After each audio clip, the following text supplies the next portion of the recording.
Hi, good morning, all of you. Welcome to Govind Sir Maths class. Today we are going to learn about polynomials and so many other interesting things.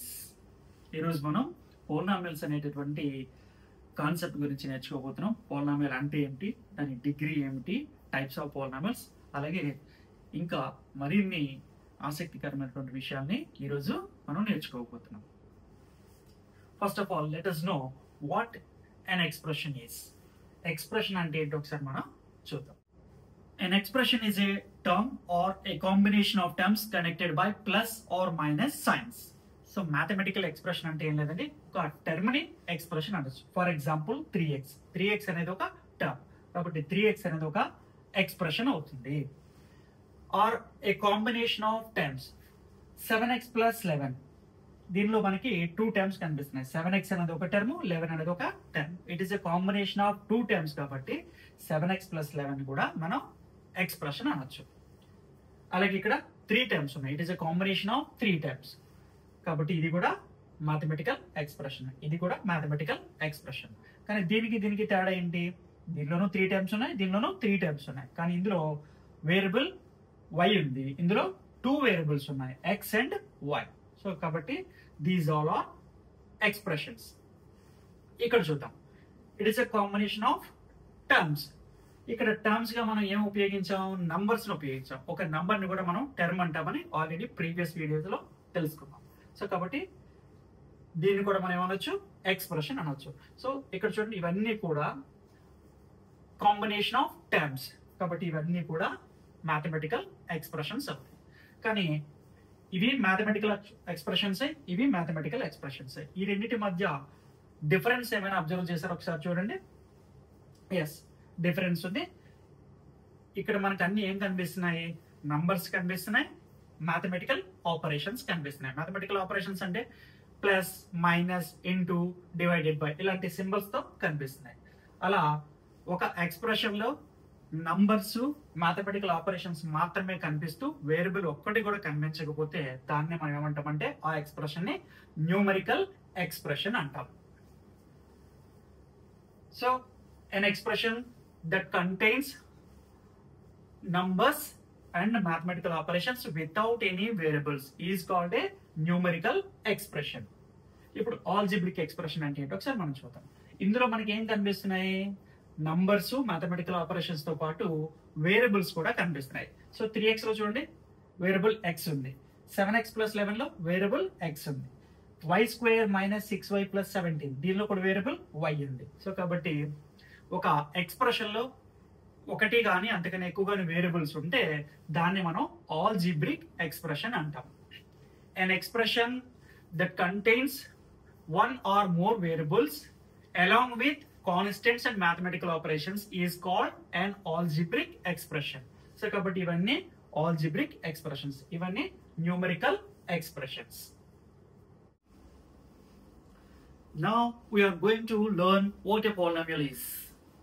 A polynomial is an algebraic expression in which each term is a constant or the product of a constant and one or more variables raised to whole numbers. ఇప్పుడు మనం polynomial అంటే ఏంటో నేర్చుకోబోతున్నాం. ఒక algebraic expression ని మనం polynomial అని ఎప్పుడు అంటామంటే, algebraic expression లో ప్రతి టర్మ్ లో కూడా వేరియబుల్స్ యొక్క పవర్స్ ఏమై ఉండాలి, హోల్ నెంబర్స్ అయితే అలాంటి ఆల్జిబ్రిక్ ఎక్స్ప్రెషన్ ని మనం పోలినామియల్ అంటాం. ఇప్పుడు మనం ఈ ఆల్జిబ్రిక్ ఎక్స్ప్రెషన్స్ పోలినామియల్స్ అవుతాయో లేదో ఒకసారి వెరిఫై చేద్దాం. ఫస్ట్ ఆల్జిబ్రిక్ ఎక్స్ప్రెషన్ 3x, ఇందులో ఉన్న వేరియబుల్ ఏంటి, x. సో దీని యొక్క పవర్ ఎంత ఉంది, 1 ఉంది. 1 అనేది హోల్ నెంబరే కదా, సో కాబట్టి 3x అనేది ఒక పోలినామియల్ అవుతుంది. 7x plus 5, ఇందులో ఫస్ట్ టర్మ్ లో వేరియబుల్ యొక్క పవర్ ఎంత ఉంది, 1 ఉంది. సెకండ్ టర్మ్ ఏంటి, కాన్స్టెంట్ 5. సో కాన్స్టెంట్ టర్మ్ లో వేరియబుల్ యొక్క పవర్ ఎంత ఉంటుంది, 0 ఉంటుంది అని మనం ఆల్రెడీ ఫస్ట్ వీడియోలో తెలుసుకున్నాం. సో 1, 0 అనేది హోల్ నెంబర్సే కాబట్టి 7x plus 5 అనేది కూడా మనకి పోలినామియల్ అవుతుంది. చూడండి థర్డ్ వన్, y plus √2, ఇందులో కూడా వేరియబుల్ ఏముందంటే y ఉంది. సో ఫస్ట్ టర్మ్ లో వేరియబుల్ యొక్క పవర్ 1. √2 అనేది ఒక ఇర్రేషనల్ అయినప్పటికీ కాన్స్టెంటే కదా, కాబట్టి దానిలో వేరియబుల్ యొక్క పవర్ ఎంత ఉంటుంది? 0 ఉంటుంది. కాబట్టి 1, 0 అనేవి హోల్ నెంబర్సే కాబట్టి ఇందులో కూడా ప్రతి టర్మ్ లో కూడా వేరియబుల్ యొక్క పవర్ ఏమయ్యాయి? హోల్ నెంబర్స్ అయ్యాయి కాబట్టి ఇది కూడా ఏమవుతుంది? పాలినామియల్ అవుతుంది.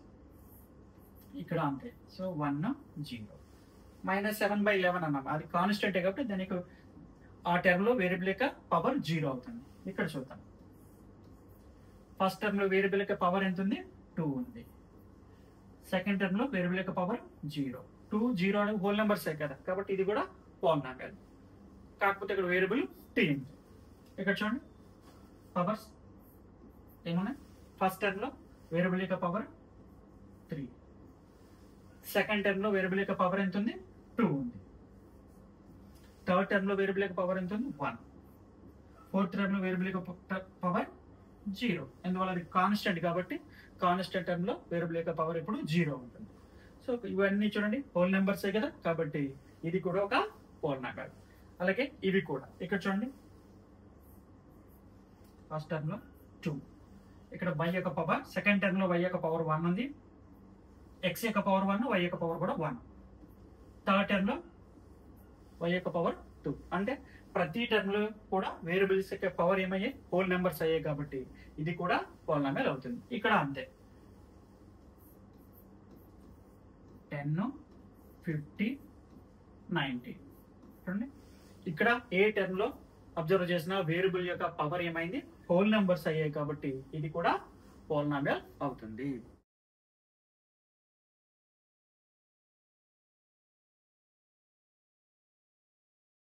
Let us observe these examples. In the first example, the power of variable is -3. It is a negative integer. That's why we can say that it is not a polynomial. So in the first example లో variable యొక్క power ఎంత ఉంది? -3. -3 అనేది negative integer కాబట్టి ఇది polynomial కాదు. అలాగే ఇక్కడ సెకండ్ ఎగ్జాంపుల్ చూస్తే y + 2/y. ఇది సింప్లెస్ట్ ఫామ్ లో ఉందా లేదా ఒకసారి మనం అబ్జర్వ్ చేద్దాం. సో 2/y అని ఉంది. సో 2/y అంటే y పవర్ 1 ఎంత అన్నట్టు? 1 అన్నట్టు. ఇప్పుడు a/b/m ఉంది అనుకోండి, దాన్ని మనం ఎట్లా రాయొచ్చు? a × b⁻−m. అలా దీన్ని మనం సింప్లిఫైడ్ ఫామ్ లో రాస్తే ఏమవుతుందో ఒకసారి మనం చూద్దాం. 2 సో y + 2 × y⁻−1. ఇప్పుడు చూడండి దీనిలో ఫస్ట్ టర్మ్ లో వేరియబుల్ యొక్క పవర్ 1 ఉంది, ఇక్కడ -1 ఉంది. సో -1 అనేది నెగటివ్ ఇంటిజర్ కాబట్టి ఇది కూడా పాలినామియల్ కాదు, just an algebraic expression. So third example లో చూడండి వేరియబుల్ యొక్క పవర్ ఎంత ఉంది? 3/2. 3/2 అనేది ఒక రేషనల్ నంబర్. సో ఇది కూడా పాలినామియల్ కాదు. ఇప్పుడు మనం అబ్జర్వ్ చేయాల్సింది ఏంటంటే థర్డ్ ఎగ్జాంపుల్లో ఫస్ట్ టర్మ్ లో వేరియబుల్ యొక్క పవర్ ఎంత ఉంది? 3/2. రెండో టర్మ్ లో 1 ఉంది, మూడో టర్మ్ లో 0 ఉంది.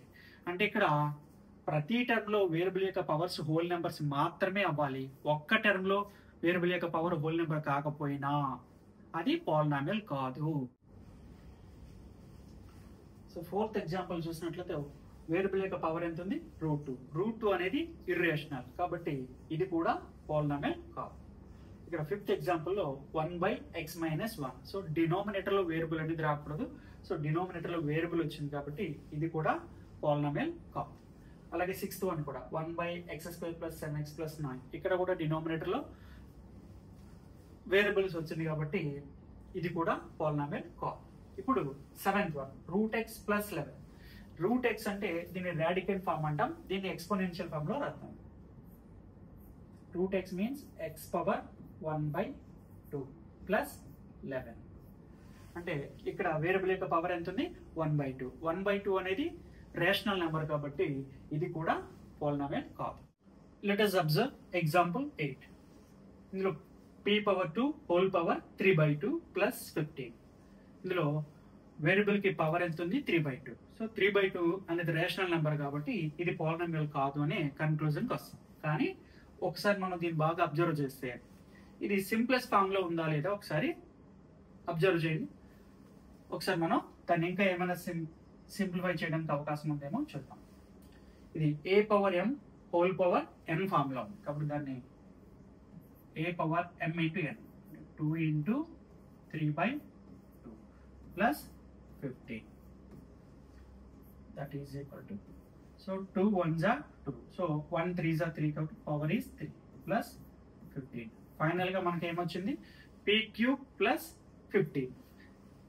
దీనిలో ఫస్ట్ టర్మ్లో వేరియబుల్ యొక్క పవర్ ఎంత ఉంది 3. ఇది కాన్స్టెంట్ కాబట్టి ఇందులో వేరియబుల్ యొక్క పవర్ 0. సో 3 0 అనేవి హోల్ నెంబర్సే కాబట్టి ఇది p³ ప్లస్ 15 అనేది పాలినామియల్ అవుతుంది. అంటే చూడగానే మనం సో పవర్ ఉంది కదా అని డిసైడ్ అయిపోకూడదు, అది సింప్లెస్ట్ ఫామ్ లో ఉందో లేదో కూడా చూడాలి. ఇప్పుడు ఎగ్జాంపుల్ 9 చూడండి. ఇందులో ఫస్ట్ టర్మ్ లో వేరియబుల్ యొక్క పవర్ ఎంత ఉంది 2 ఉంది.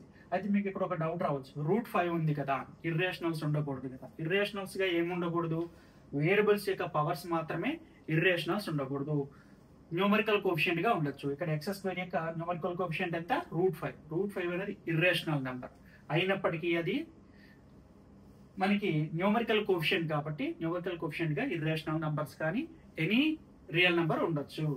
పవర్స్ గా మాత్రమే, వేరియబుల్స్ యొక్క పవర్స్ గా మాత్రమే ఇర్రేషనల్ నంబర్స్ ఉండకూడదు. కాబట్టి ఇది కూడా పాలినామియల్ అవుతుంది. ఇప్పుడు చూడండి 10th problem, x⁵5/2 by x⁴1/2 plus 3x minus 7. ఇది కూడా చూడగానే వేరియబుల్ యొక్క పవర్ ఏముంది 5/2 ఉంది. సో రేషనల్ నెంబర్ కాబట్టి పాలినామియల్ కాదు అనే కన్క్లూజన్ కి రాకండి. ఇక్కడ ఏమైనా 8th లో వచ్చినట్టుగానే ఏమైనా ఇంకా సింప్లిఫై చేయడానికి ఏమైనా అవకాశం ఉందా చూద్దాం. ఇది a⁴m/a⁴n ఫామ్ లో ఉంది. a⁴m/a⁴n అంటే a⁴m - n అని రాసుకోవచ్చు కదా. అంటే x⁵5/2 minus 1/2 plus 3x minus 7. So after simplification x⁵5 minus 1 whole by 2 plus 3x minus 7, that is x⁵5 minus 1 is nothing but 4. 4/2 is 2 plus 3x minus 7. So ఇక్కడ variable యొక్క power 2, ఇక్కడ 1, ఇక్కడ 0, అవన్నీ whole నెంబర్సే కాబట్టి ఇది కూడా పాలినామియల్ అవుతుంది. So కొన్నిసార్లు మనం జాగ్రత్తగా అబ్జర్వ్ చేయాలి, అది సింప్లెస్ట్ ఫామ్ లో ఉందా లేదా చూసుకొని, ఉంది అంటే అప్పుడు మనం కన్క్లూజన్ కి రావచ్చు. Let us understand what the degree of a polynomial means. The degree of a polynomial is the highest degree among all its terms. ఒక పాలినామియల్ యొక్క డిగ్రీ అంటే ఏంటో ఒకసారి మనం అర్థం చేసుకుందాం. ఇచ్చినటువంటి పాలినామియల్ లో ఏ టర్మ్ యొక్క డిగ్రీ హైయెస్ట్ గా ఉంటుందో ఆ వాల్యూనే ఆ పాలినామియల్ యొక్క డిగ్రీగా తీసుకుంటాం.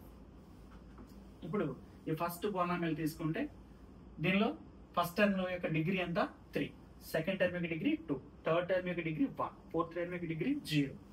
అన్నిటిలో హైయెస్ట్ ఏముంది 3. కాబట్టి ఈ పాలినామియల్ యొక్క డిగ్రీని 3గా తీసుకుంటాం.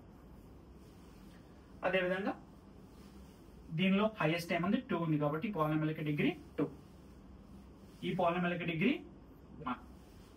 మనకి ఇంకేమీ కనిపించకుండా నంబర్ మాత్రమే కనిపిస్తే అది కాన్స్టెంట్ పాలినామియల్ కాబట్టి దాని యొక్క డిగ్రీ 0గా తీసుకుంటాం. ఇక 0 మాత్రమే కనిపిస్తే దాన్ని మనం 0 పాలినామియల్ అంటాం. దాని యొక్క డిగ్రీ అన్డిఫైన్డ్.